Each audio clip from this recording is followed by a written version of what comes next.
so second part I want to talk about is scaling for the push-up, okay? If you're having a hard time maintaining that neutral spine on the push-up, there's a lot of great ways we can get you either elevated or add a little bit of assistance with the band to help keep that spine neutral and also to keep the elbows in nice and tight, okay? So very first thing, and this is kind of one of my pet peeves, we need to get people off your knees doing push-up, okay? And the reason for that, I have this argument all the time with people, but what tends to happen as soon as I drop down to my knees, I end up either arching the back, okay? So it's hard to squeeze your butt and keep that midline stability. So when we push off and we start getting tired, we end up in this position, okay? Very hard to get away from when you're on your knees.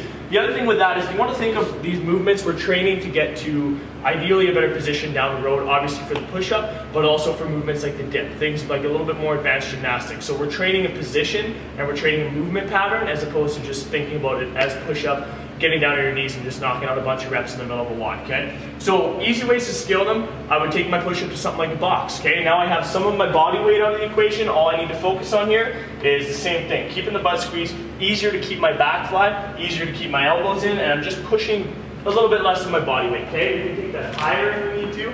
So if that needs to go up to something like a bar, I can set the bar up, say about hip height, and same principles. Butt squeeze, elbows in tight, chest comes down to the bar, driving straight away, okay? This thing, I wouldn't go much higher than about a 45, guys. You don't want the bar way up here or that kind of changes the mechanics of the shoulder. The other great way we can do it is with the band. So if I set up a band, foot or two off the floor, I get to sit right underneath my hips, I keep my butt squeezed, I create that external rotation. If you guys are having a hard time keeping your back flat on the push-up, this just kind of adds like a little bit of a cue and also a little assistance to help pull you up to the top, okay? The last way we can scale this is with a band. So we kind of have like a Mark Bell slingshot set up here, but basically if I just cross the band over, you can double it up. I'm gonna slide it just above my elbows and I'm gonna get set in that same push-up position, okay? Now as I drop into the band, keeps my elbows in tight for one, also gives me that little bit of assistance on the bottom. So as long as we can maintain that nice strong back, not arch through here, hips and chest moving at the same time, elbows in tight, driving straight back up to the top.